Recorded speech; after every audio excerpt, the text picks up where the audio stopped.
আসসালামু আলাইকুম। সাতক্ষীরা জামাত ইসলামের এমপি সাহেবের ঘটনা আপনারা সবাই দেখেছেন।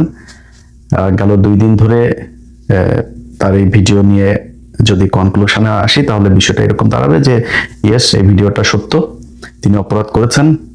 তার এই এখন সে বিয়ে করেছে বা বিয়ে করবে ওই মেয়ের সাথে যেই ঘরের ভিতরে যেটা নিয়ে কয়েকজন আপনার বাকবিতণ্ডা করছে, সেই ভিডিওটা দেখেও আমার যেটা মনে হয়েছে যে মেয়েটা স্বেচ্ছায় তার সাথে গিয়েছে এবং সম্ভবত বিয়ে হয়তো হয়েছে বা বিয়ে করতে বোধহয় মেয়ের কোনো সমস্যা নাই, এরকম কিছু একটা। কিন্তু তারা যেটা করেছে সেটা গোপনে করেছে, গোপনে আরেক জায়গায় গিয়ে করতে চেয়েছে। তো এটা বিবাহ বিবাহ বহির্ভূত হোক বা বিবাহ করেই হোক, যেটাই হোক, জামাত ইসলামের একজন নেতা এইটা যেটা করেছে এটা অপরাধ। অন্তত জামাত ইসলামের কাছে এটা বাংলাদেশের মানুষ আশা করে না। আমার বেশিরভাগ ফলোয়ার, আমাকে যারা পছন্দ করে, আমি যদি বিএনপি কে ধরি, বিএনপি আমাকে এই মুহূর্তে যদি, যেহেতু আমি তাদের একটা অবস্থান নিয়েছিলাম নির্বাচনের সময়, তারা আমাকে হয়তো এখন 80 ভাগ 80 ভাগ বা 90 ভাগ মানুষ আমাকে পছন্দ করে।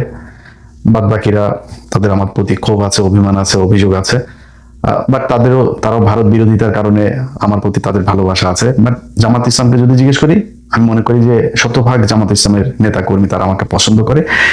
তো তাদের প্রতি আমার সত্যি খারাপ লাগছে যে এরকম একজন বয়স্ক মানুষ আমাকে যদি জিজ্ঞেস করেন, ভাই আমি সত্যি কথা আমি মারা যাইতাম, আমার পক্ষে পৃথিবীতে বেঁচে থাকা এরপরে এটা সম্ভব হইতো না। তো তিনার মতো একজন মানুষ এটা করার পরে সেটা আমি আমার ফেসবুকে দিয়েছিও, আমি আমার আগেই যদিও এটা ভাইরাল হয়ে গিয়েছিল, আমি তারপরে আমার শুভাকাঙ্ক্ষী যারা আমার জামাত ইসলামের কেন্দ্রীয় কোনো কেউ না, বাট অনেকেই আমাকে ফোন করেছেন যারা আমাকে পছন্দ করেন যে ইলিয়াস ভাই আপনিও ভিডিওটা দিলেন কেন এটা না দিয়ে। তাহলে আপনাদের একটা কথা বলি, জামাত ইসলাম ফেরেশতাদের দল না, এটা মানুষের দল। সাহাবীদের ভেতরেও কিন্তু আমি যদি একজনের কথা বলি, মুয়াবিয়া রাদিয়াল্লাহু তাআলা আনহুর কথা বলি, তার পক্ষে বিপক্ষে কিন্তু কথা আছে। হ্যাঁ, অনেকে মনে করেন তিনি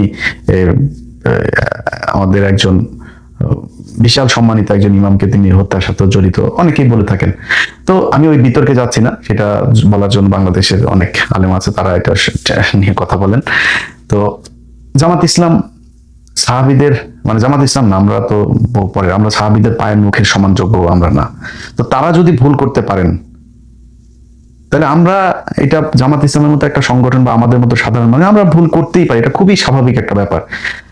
আমি মনে করি ভাই আপনাদের এই দায় ঘাড়ের মধ্যে না নিয়ে আপনি তাকে পানিশমেন্ট দেন। আপনাদের এইটা এইভাবে বলা উচিত যে জামাত ইসলাম একটা মানুষের দল, আমরা মানুষ মাত্রই ভুল হইতে পারে। সো আমরা তাকে পানিশমেন্ট দিয়েছি, দল থেকে পদত্যাগ বহিষ্কার করেছি, ব্যাস শেষ, এই পর্যন্তই। এরপরে সে বিষয়টা নিয়ে, যেহেতু বাংলাদেশ শরিয়া আইন হইলে তো তাকে হত্যাই করা হইতো, আমি মনে করি এখন সে তার বিষয়টা আল্লাহর সাথে ডিল করুক। আল্লাহ যদি তাকে ক্ষমা করেন বা তিনি যদি আসলে বিয়ে করে থাকেন, তাহলে তাকে বিয়ে করে ঘরে নিয়ে যাক। অনেকেই বলছেন যে তার বয়স এত, বয়স ওনার মেয়েটার বয়স ছোট। ছোট ভাই শাওন যখন দাদার সাথে যায় লুটুপুটু খেলে তখন বয়স হয় না? শাওনের বয়স তো ছোট। শাওনের দাদার চাইতে শাওনের বয়স হুমায়ুন আহমেদ কাকার চাইতে তার বয়স ছোট ছিল না? তো দাদার সাথে সে খেলে নাই, আগাম গরম করে নাই, মহেশপল্লী টলি বিভিন্ন জায়গায় খেলা টেলা তো আগেই করছে, করে তারপরে যা বিয়ে করছে। তো এগুলো তো সমস্যা হয়নি, জামাত ইসলাম উনি করছে, এই জন্য সমস্যা হয়েছে। এখন জামাত ইসলামের ভাইদেরকে বলবো, জামাত ইসলামের নীতি নির্ধারণী পর্যায়ে যারা আছে তাদেরকেও বলবো যে ভাই ওনার পানিশমেন্ট দেন, ওনার দল থেকে বহিষ্কার করে তারপরে আপনি কলঙ্ক মুক্ত হন। জামাত ইসলামের ভাই খালি উনি একা না, আমি সরাসরি বলি, ওনার মতো এরকম আরো 4 জন 5 জন 10 জন 20 জন থাকতে পারে, এই একই কাজ তারা হয়তো গোপনে গোপন করছে, ধরা পড়ে নাই তাই ভালো। আমাদের বাংলাদেশে একটা সমস্যা হলো যে ধরা না পড়ছে যে সে ততক্ষণ পর্যন্ত সে ফেরেশতা, ধরা পড়লে তার মতো অপরাধ আর কেউ করে নাই। সবাই এখন উঠে পড়ে লাগছে জামাত ইসলামের ওই লোকের বিরুদ্ধে, সবাই অ্যাজ ইফ মানে বাংলাদেশের মানুষ মেয়েদের দিকে চোখ তুলে তাকায় না। অবাক হয়ে দেখতেছি ভাই, গোলাম ময়লা রনির মতো লোক, যে বড় বউকে বলছে যে আমার মেশিন চলে না, ছোট বউর সাথে যায় মেশিন চালায়। আমার আমার ইউটিউবে আছে, এখন আমার ইউটিউব চ্যানেলে যায়েন, সেখানে তার সেই ছোট বউয়ের পুরো অডিও আছে। ছোট বউরে বলছে যে ছোট বউর সাথে মেশিন চালায়, বড় বউরে বলছে আমার মেশিন কিন্তু ঠিক নাই। শুনছেন না? এই কথা তার নিজের বউ বলছে। তো সেই গোলাম মাওলা রনির মতো একটা লোক, কালকে আমি কিছুক্ষণ আগে একটা পেজে আপনার তার আমার টাইম লাইনে এসছে, সেখানে দেখি যে সে আমিরকে নিয়ে, জামাতের আমিরকে নিয়ে একটা পোস্ট দিয়েছেন। তো আমি সেখানে গেলাম, যাওয়ার পরে দেখছি 8-10টা পোস্ট করেছে শুধু এই সাতক্ষীরার এমপি সাহেবের এটার বিষয় নিয়ে। বিশ্বাস করেন, গোলাম ময়লা রনির বউয়ের যে অডিও আমি ছাড়লাম, ওইটা ছাড়ার পরেও আমার পক্ষে বাঁচা সম্ভব হইতো না। সেই ব্যক্তি এরকম কোনো ঘটনা যদি আমার আসতো, যদি বেঁচেও থাকতাম, আমি 4-5 দিন সোশ্যাল মিডিয়াতে আসতাম না। ওই এই লোকের নিয়ে এগুলো বলে, আচ্ছা তুই যে আকাম কুকাম করছিস, বড় বড় মেশিন চলে না বলে আরেক বেটির গোপনে বিয়ে করে তারপরে আরেক জায়গায় গিয়া থাকিস, তুই কেমনে এটা নিয়ে আলোচনা করতে আসিস? এও কথা বলে। এখন অন্যান্য রাজনৈতিক দলের কথা যদি বলি ভাই, নাম ধরে বললাম না, কিন্তু সবার পাশার নিচেই না ভুয়া আছে, একটু হাত দিয়ে দেখেন বহু জায়গা থেকে। আপনাদের এই যে বিএনপির মহাসচিব মহোদয় আছে না, মহাসচিব মহোদয় নিয়ে আপনারা তো আলাপ টালাপ করেন না। আপনাদের মহাসচিব মহোদয় আপনাদের দলের কেন্দ্রীয় এক নেতা, যেই নেতা কোভিড এর পরপর মারা গিয়েছে, তার বউয়ের সাথে লুটোপুটু করেছেন। শুধু তিনি একা না, দলের আরো 3-4 জন বহু বড় বড় মন্ত্রী তিনারা এখন তার সেই বউয়ের সাথে লুটোপুটু করেছেন। তো আমি মাঝখানে একটা দিতে চেয়েছিলাম না, কয়েক সেকেন্ডের একটা প্রোমো দিলাম না, ট্রেলার দিলাম, আপনার একটা পর্ব আসছে আগামীকাল। ওইটা দেওয়ার পরে কাপড় চোপড় নষ্ট হয়ে গেছিল বেশ কয়েকজনের। বিশাল বড় এক জায়গা থেকে ফোন করে তখন বললো যে ভাই নতুন একটা সরকার আসছে, আপনি এই মুহূর্তে এটা দিলে। তো দেই নেই, চেপে গেছে। কারণ বিএনপির সাথে তো আর আওয়ামী লীগের মতো অবস্থায় আমরাও যাইতে চাই না। বিএনপির সাথে তাল মিলে চলে যেতে চাই যতক্ষণ পর্যন্ত তারা ভারতের সাথে আওয়ামী লীগের মতো নিজের পিছন পশ্চাৎ দেশ ভাড়া না দিয়ে দেয়। তাদের সাথে রাজনৈতিক একটাই থাকবে। আমি তো সরাসরি দাঁড়িপাল্লার ভোট চেয়েছি। আমি এখন আমার পত্র দিবে বিএনপি, আমার কোনো সুযোগ সুবিধা দিবে, এই জন্য আমি ওই লেভেলের ছোট লোক জীবনে হয়েও নাই। আল্লাহ যেন মৃত্যু পর্যন্ত না করে। সামনের বার নির্বাচন যদি আসে, সামনের নির্বাচনে আমি হয়তো দাঁড়িপাল্লার ভোটই চাবো। যদি এটা যদি এই অবস্থায় থাকে, আপনি যত কিছু দিয়ে বুঝান, যত আপনি বিএনপি করলে বিএনপির প্রতি আপনার ভালোবাসা থাকবে, বিএনপির প্রতি আপনার আবেগ থাকবে, সব ঠিক আছে ভাই। কিন্তু আপনি একটা এলাকায় যদি জামাতের আর বিএনপির লোকের ভাগাভাগি করেন, ওই আপনি ভালো মানুষ খুঁজতে গেলে আপনাকে যদি 100% সৎ এরকম কোনো মানুষ খুঁজেন, সেই পার্সেন্টেজটা বিএনপি তো আছে, বা জামাতে সেটা সংখ্যা বেশি।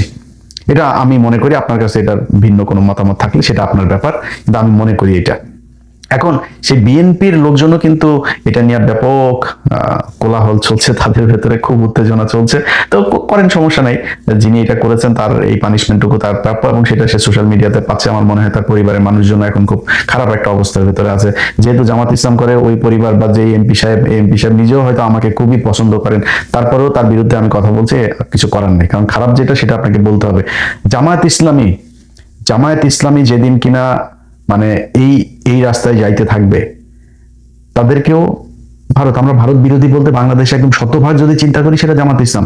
সেই দলের নেতা যদি ধরেন এটা ধরা না পড়তো, তাকে ভারতীয় এক চাপের মধ্যে সে পড়তো, তাকে যদি ভারত করতো, বাংলাদেশে বহু রাজনৈতিক নেতা, বহু সেনা কর্মকর্তা, বহু পুলিশের কর্মকর্তা, আমলা, অনেককে ভারত এইভাবে চাপ দিয়ে তারপরে এই যে 15 বছর যেটা করেছে, এটা করেছে তারা সারা জীবন। সো এখন ওনাকেও তো এটা করতে পারতো। সো জামাত ইসলামে যদি নাকি এরকম 5-7টাকে তারা দলে নিতে পারে, আপনি বুঝতে পারেন যে এই দেশের নিরাপত্তা কোথায় যাবে। তো এখান থেকে আমাদেরকে হিসাব করে তারপরে চলতে হবে। কিন্তু জামাত ইসলামের বিরুদ্ধে যেরকম বলছে, আমি কিন্তু এটা আমার পেজে দিয়েছি, আগেই বলছে। সো আমার বলতে পারবো না যে আমি পার্সিয়ালিটি করেছি। আবার এটাও মনে করেন না যে আমাদের হাতে বোধহয় আর অন্য কারোর কোনো কিছু নাই। আপনাদের নিজেদের দলের লোকই সবচাইতে বেশি এটা বিএনপি করে। বিএনপি নিজেদের দলের লোকই নিজেরা পাঠায়, নাম আর বললাম না। তো আপনাদের এগুলি দেখাই না তো। আমরা আওয়ামী লীগের সময় যারে পাইছি তারই ন্যাংটা করে দিয়েছি। এই যে হারুন থেকে শুরু করে জাহাঙ্গীর কবির, নানক টানক, সব কিন্তু আমার হাত দিয়ে গিয়েছে। আমরা এখন করি না। কেন করি না? আপনার কি মনে হয় যে আমাদের কাছে আসে না? কিছু আসে, কিন্তু করি না। কারণ আপনাদের সাথে তো আমাদের সেই বিরোধ তৈরি হয় নাই। কারণ আপনি যখন দেখবো আপনি দেশের বিরুদ্ধে অবস্থান নিয়েছেন, ভারতের পক্ষে কাজ করবেন, ওই দিন দেখবেন ইলিয়াসের কাছে কার কারটা আছে। আপনি ফেসবুক বন্ধ করে দেবেন, ইউটিউব বন্ধ করে টিকটকে যায় ছাড়বো, টেলিগ্রামে ছাড়বো, হোয়াটসঅ্যাপে ছাড়বো, কয় দিকে আটকাবেন আপনি? আর এই জিনিস ছাড়ার পরে আপনি কই ছাড়ছেন ওইটা ম্যাটার করে না। ফেসবুকে না ইউটিউবে ছাড়ছেন না, যে কোনো এক জায়গায় খালি দিয়া দিবেন, ওইটা সারা দেশে দেখবেন ছড়াই গেছে। আপনি আমার পেজ বন্ধ করে লাভ নেই। তো আমরা সেই জায়গায় যাইতে চাই না। বিএনপির সাথে সেই সম্পর্ক আশা করি হবেও না। যা হচ্ছে এখন পর্যন্ত, চীন সফর পর থেকে যা ঘটছে, সোফার এখন পর্যন্ত আলহামদুলিল্লাহ গুড। আমরা যদি দেখি বাংলাদেশের বর্তমান সরকার আবার ভারতের সাথে গিয়েছে, তখন তো আমাদের ভাই আপনাদের বিরুদ্ধে যাইতে হবে। সিদ্ধান্ত আপনাদের। আপনারা যেরকম করবেন, আমার পদ দেওয়ারও দরকার নেই, আমার আপনার সুবিধা দেওয়ারও দরকার নেই। আমার জীবনে ভাই মানে হাজার হাজার কোটি, শত শত কোটি টাকার মালিক হওয়ার ইচ্ছাই নেই। আপনি আমার করবেন কেন? আমি চলে চলতে পারি, আমার যা খাইতে মনে চায়, ঘুরতে মনে চায়, যেটা কিনতে মনে চায়, আলহামদুলিল্লাহ আমি এইটুক চললেই হয়েছে। আল্লাহর কাছে খালি বলি যে আল্লাহ আমাদের চলায় নিয়ে যাও, আটকায় দিও না কোনো জায়গায় গিয়ে, যেন কারোর কাছে হাত না পাততে হয়। এর বাইরে কোনো কিছু না। আপনার কাছে আমি কিছু চাই না, জাস্ট ভারত থেকে দূরে থাকতে হবে আপনাকে, এর বাইরে কোনো কিছু নাই। এখন এই বিএনপি এবং অন্যান্য আওয়ামী লীগ সহ তারপরে সাধারণ মানুষ যারা এগুলো করছে, এটা তো ভাই ট্রল এটা করবে, এটা কোনো ব্যাপার না। বিএনপি আজকে একটা কেউ কিছু পাইলে জামাত ইসলামের লোকজন, শিবিরের পোলাপানো, তারাও এইভাবে ট্রল করবে, এটা খুব স্বাভাবিক। কিন্তু একটা বিষয়ে আমার মাথায় আসে না, সেটা হলো বাংলাদেশের প্রতিটা গণমাধ্যম, অলমোস্ট প্রতিটা গণমাধ্যম এটা নিয়ে নিউজ করেছে। এটা কি বাংলাদেশের মেইন স্ট্রিম গণমাধ্যমে নিউজ করার ব্যাপার? এটা কি হয় বাংলাদেশে? সবসময় এরকম হয়? আপনারা কি আমি ধরেন আওয়ামী লীগের সময় হারুনের টুনটুনি দেখানো হয়েছিল না?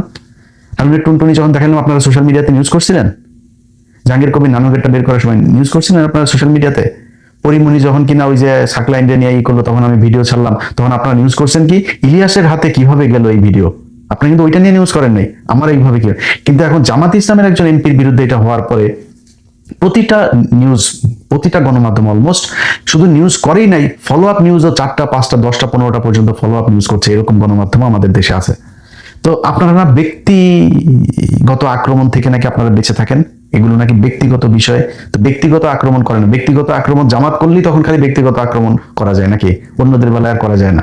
জামাত ইসলামের নেতাদেরকে মিথ্যা আপনার বানায় বলছেন যে তারা নাকি এই মতিউর রহমান নিজামী হরিণ এনেছে, মেয়ে নিয়ে তারপরে পাকিস্তান ক্যাম্পে নিয়ে দিয়ে আসতো, তো আপনি তারা এই যে মিথ্যা কথাটা বললেন, মিথ্যা কথা বলে লোকটার ফাঁসি দেওয়ালেন, এগুলো আপনাদের সোশ্যাল, আপনাদের নিউজ পত্রিকা টেলিভিশন আপনারা এগুলো প্রচার করেছেন, আপনারা এগুলো অনুসন্ধান দেখায় তারপরে মিথ্যা ইতিহাস বানায় তারপরে তাদেরকে ফাঁসি দেওয়া হয়েছেন, তখন ব্যক্তিগত আক্রমণ ছিল না। অতএব আমরা লেভেলটা মানে এই একদম লেভেলই দেখতে চাই, ফিল্ডটাকে লেভেল দেখতে চাই, যাতে দুই দল সমানভাবে খেলতে পারে। আপনি রেফারির ভূমিকায় যখন থাকবেন গণমাধ্যম, আপনাকে কিন্তু নিরপেক্ষ থাকতে হবে, কিন্তু এই জায়গাগুলোতে আমরা নিরপেক্ষ দেখি না। একজন হুজুর, একটা মাদ্রাসার হুজুর মাদ্রাসার একটা ছেলেকে তারপর বলাৎকার করলো, সেটা নিয়ে মাদ্রাসার ছেলে বলাৎকার করেছেন, কিন্তু হিন্দুদের মন্দিরে যখন কিনা ই করে তখন কিন্তু আর লেখে না পুরোহিত, তারপর ই করছে না, নিউজই হয় না। যেই গণমাধ্যম আজকে এটা নিয়ে নিউজ করে, এই গণমাধ্যমের বহু গণমাধ্যম হলো এই যে আনিস আলমগীরও কিন্তু ব্যাপক অ্যাক্টিভিটি না। আনিস আলমগীরের তার ওইখানে রিপোর্টার, সে কিন্তু আপনার এই মানে দেয় আপনার ছেলেদের সাথে খেলা করে এটাকে অনেকেই জানেন না। জেলখানাতে গিয়া কিন্তু সে খুব ভালো ছিল, সব ছেলেদের পাইছে ওইখানে, হ্যাঁ ওইখানে গিয়া লাগালাগি করছে, ভালো লাগছে তার কাছে আমার ধারণা। তার অফিস থেকে, তার সবশেষ কর্মস্থল থেকে তার চাকরি গিয়েছিল এই ছেলের কমপ্লেনে, কিন্তু কিন্তু তো ও গিয়ে হইলে আমার কোনো সমস্যা নেই, ও গিয়ে হোক নাইলো, যার পোংমারা নিতে মন চায় পোংমারা নিক, আমার কি আপনার কি, আপনার কোনো সমস্যা আছে, এ করুক, কোনো সমস্যা নেই। কিন্তু এরা এই যে জামাত ইসলামের এর ব্যাপারে ব্যাপক আলোচনা, এমন কোন গণমাধ্যম আছে, এমন কোন গণমাধ্যম যেখানে নিজেদের ভিতরে নিজেরা লাগালাগি করে নাই? আমি ওই মাঠ থেকে আসি নাই, আমরা ওই মাঠে দেখে আসি নাই কি হয় ওইখানে, মতো নিজের চোখে দেখে আসছে এগুলো। সো আপনারা যে এই একজন আরেকটা মেয়ের সাথে, ধরেন জামাত ইসলামের আমির এই এমপি সাহেব এক মেয়ের ই করছে, আচ্ছা এটা কি বাংলাদেশের আইনে নিষিদ্ধ একটা মেয়ের সাথে ই করে? এটা তো আপনারা শরিয়া আইন চান না, তো শরিয়া আইন চান না, শরিয়া আইন অনুযায়ী হইলে তার বিচার হবে। একটা মেয়ে যদি স্বেচ্ছায় আর একটা পুরুষের সাথে বাংলাদেশে শুইতে চায়, এটা তো বাংলাদেশের আইন আপনাকে অ্যালাউ করছে, আপনি সমস্যা নাই তো। আরেকজন ওইখানে ধরে নিয়ে বলছে পুলিশের কাছে, পুলিশের মেয়ে তোমার বলছে পুলিশের কাছে নিয়ে যাইতে, দেখি কোনো আইন? কিন্তু এখন যে পরিস্থিতি তৈরি করা হয়েছে, মনে হয়েছে এইটা বিশাল বড় অপরাধ। এই একই অপরাধ যখন গণমাধ্যমের কর্মীরা করেন, বাংলাদেশের এমন কোন জায়গা আছে রে ভাই, পুলিশ বলেন, আর্মি বলেন, আর্মির ভিতরে এরকম শুনেছি যে বউ পাল্টায়, জানেন? এটাই বাংলাদেশে ঘটেছে, এই বাংলাদেশে। এবং আপনার না যায় না, আন্দাজে বলছি না, খুব কনফার্ম হয়ে তারপরে বলছি। তো এই হচ্ছে ঘটনা। আমরা গণমাধ্যমের কাছে এই যে এবার যেটা দেখলাম, সামনে যদি আবার কারো বেটের হয়, গণমাধ্যম যেন আবার সেটা নিয়ে নিউজ করে, আমরা দেখবো না, তখন বুঝবো না যে আসলে ঘটনাটা কি। সবশেষ আবারও প্রিয় সংগঠন জামাত ইসলাম